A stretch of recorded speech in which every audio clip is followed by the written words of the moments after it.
I just opened my eyes on freezing cobblestones, and nothing here looks modern. Carriages are passing me like I belong in a painting. That enormous green palace behind me cannot be a museum right now. The guards are moving, the horses smell real, and I am freezing. Those soldiers are not reenactors. Their muskets are loaded, their boots are soaked, and one of them has been watching me for a full minute. A servant just pushed this paper into my hand, like I was expected. I cannot read half of it, but the seal got me through. I heard someone say Catherine. Not a street name, not a statue. Catherine the Great, which means I am in the 18th century. I am inside the Winter Palace, and every surface is trying to impress me. And people pretending not to stare. Everyone smiles here, but their eyes keep measuring me. This is not hospitality, this is surveillance wearing silk and perfume. They keep switching between French and Russian so fast I can barely follow. Every wrong answer makes me look less like a guest. The music is getting louder, and the rooms keep opening into bigger rooms. This palace feels designed to make strangers lose themselves. There is a dance happening behind me, but nobody looks carefree. Even the bows feel calculated, like every step is being reported. I thought imperial life meant romance and chandeliers. Up close, it feels like a beautiful room full of threats speaking politely. 2 diplomats just stopped talking when I looked over. That is the 3rd conversation tonight that died the second I got close. They are whispering about favorites, promotions, and who has Catherine's ear this week. Power here sounds intimate.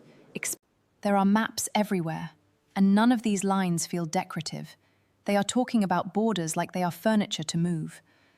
A stack of sealed letters sits right beside me. In this palace, one page could make someone rich, exiled, or erased. I asked what one document meant, and the room went silent. Now I understand the first rule here. Curiosity has a cost. 2 men by the doorway keep following my reflection in the mirrors. They are not lost. They are deciding what kind of problem I am. A woman asked whose household I belong to. I smiled like I understood, but I do not have the right name to survive. I think she just entered. I cannot get closer, but everyone in this hall changed the way they breathe at the same time. That is what absolute power looks like from across a room. No shouting, no panic, just hundreds of people adjusting instantly.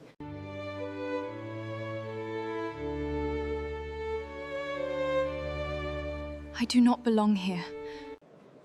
A court official asked where I was educated, who sent me, and why my accent sounds wrong. I need shorter answers and an exit. Every door leads to another decorated trap. The front of this palace is made for ceremony, not escape, and I feel cornered. A young servant saw my face and pointed me this way. I do not know if she is helping me or delivering me somewhere worse. The gold disappears back here.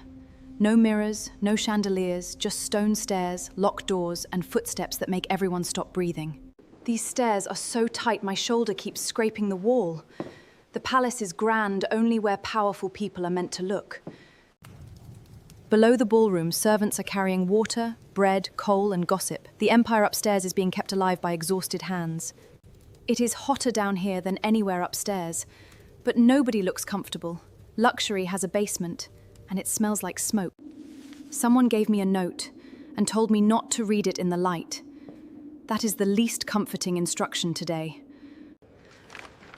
This door will not move, and I hear voices on the other side. I am learning that palaces have as many cages as rooms. I found the carriage yard, but the guards are closer than I expected. Horses are safer company right now than courtiers.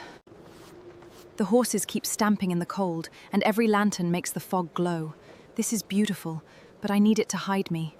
A coachman just told me not to answer if anyone asks for my family name. Apparently, being unknown here is worse than being guilty. I am outside the palace walls now, and the city feels completely different. Less gold, more smoke, more hunger. A child stared at this coin like it was a miracle. Inside, they discuss empire. Out here, winter is the only argument. This market is loud, wet, and freezing. People are bargaining for bread while officers ride past like another species entirely. The bread is dense and sour, and everyone eats fast because standing still makes the cold worse. History tastes less romantic outside. A merchant asked where I came from, And I almost said the future. I swallowed that sentence so hard it hurt. Even here, the army is everywhere. Uniforms at the stalls, uniforms by the carts, uniforms listening when people lower their voices. They are reading a public notice about taxes and soldiers. The Empire does not stay inside palaces. It follows people into the street. I made it to the Neva, and the wind is brutal.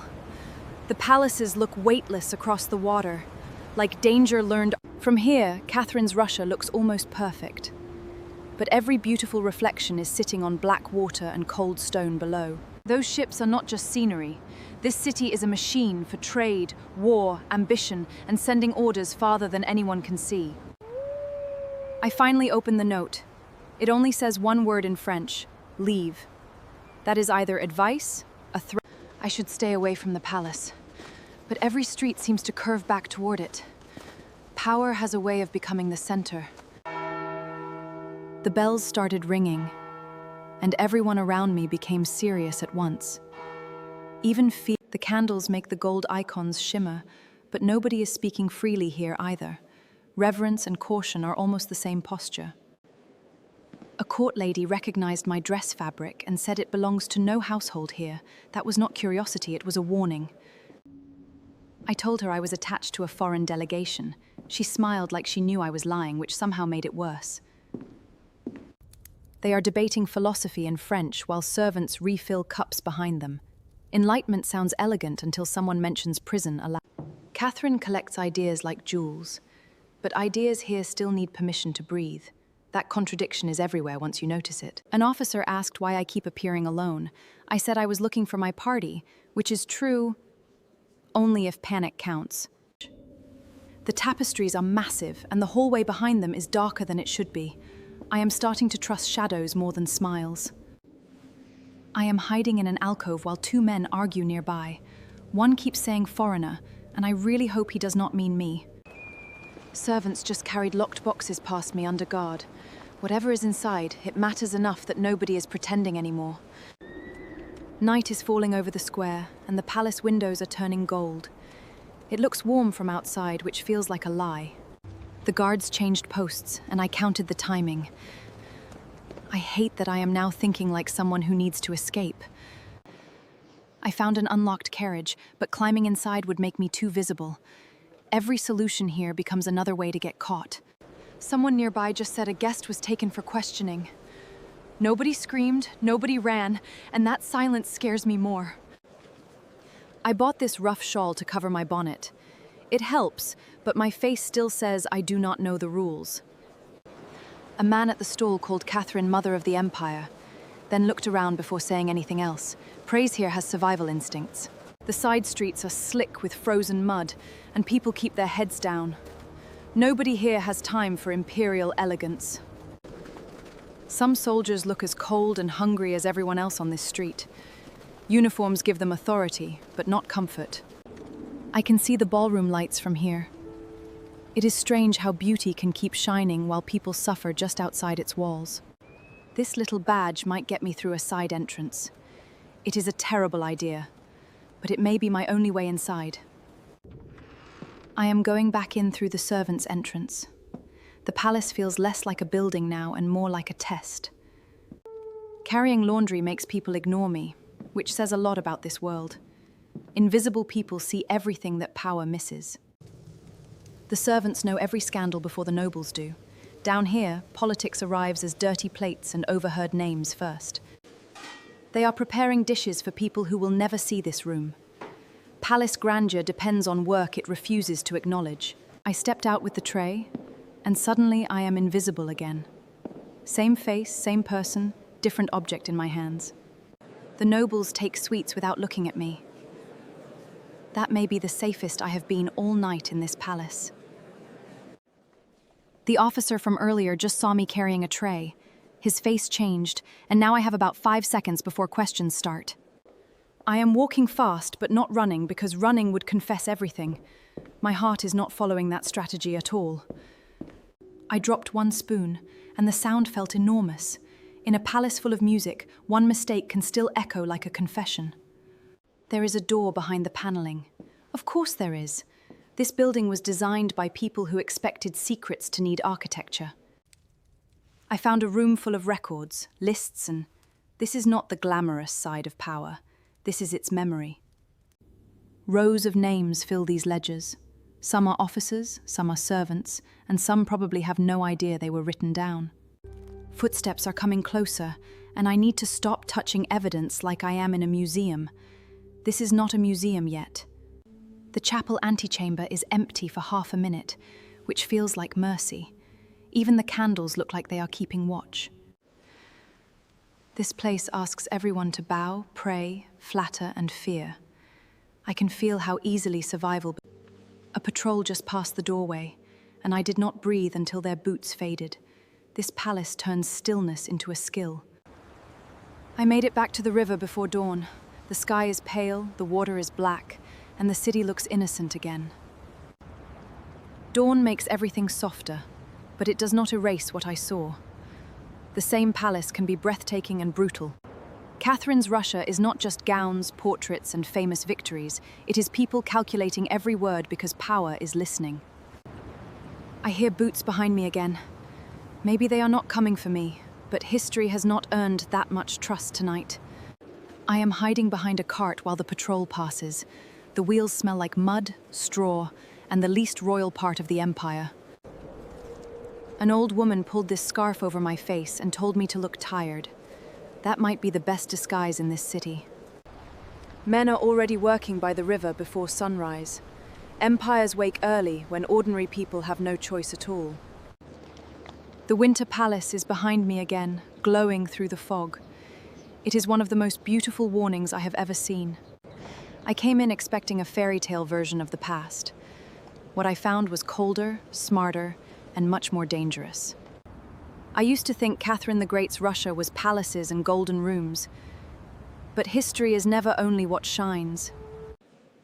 Someone laughed behind me, and half the room checked who laughed first. Even amusement needs political approval here tonight now. This wax seal is tiny, but everyone treats it like a weapon. Authority here can fit under one thumb easily. The stable lantern makes everything look secretive, even the horses. I keep expecting someone to step out of the fog with my name. Snow keeps collecting on my cloak and nobody seems surprised. This city expects discomfort the way courts expect compliments daily. Voices travel through these walls better than footsteps. The servants probably know more truth than any minister wants them to know. An artillery cart just rolled past like it belonged in daily traffic. War is not an event here, it is part of the street noise. The gowns behind me are French, the commands are Russian, and the anxiety is universal. Fashion travels faster than safety.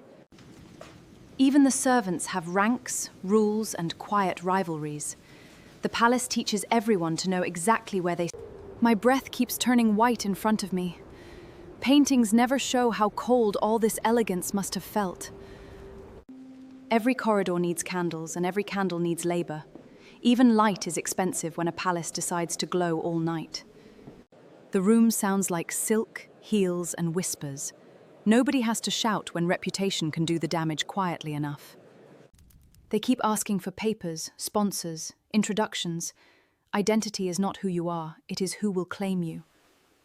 The streets stretch wider than I expected, but the choices feel narrow. Go near power, freeze outside it, or disappear. Nobody tells you palaces smell like horses, smoke, wax, wet wool, and fear. The perfume only wins in the front rooms. I answered one French phrase too slowly, and 3 people noticed. Here, hesitation is practically an accent by itself already. The guard's boots hit the stone in perfect rhythm. That sound makes the entire courtyard feel owned by force completely. The mirrors are beautiful until you realize they let everyone watch everyone else. Decoration becomes surveillance very quickly here too. The bread line is longer than the carriage line. That tells you more about the empire than any portrait inside. A courier just sprinted through the gate with sealed dispatches. Bad news moves fast when powerful people are waiting inside. The ink is thick from the cold, but the paperwork never stops. Bureaucracy survives weather better than people do here. I am whispering because this room makes loudness feel indecent. Even my fear feels like it should kneel here too. This borrowed cloth changed how everyone sees me completely. Clothing is not just fashion here, it is permission and protection.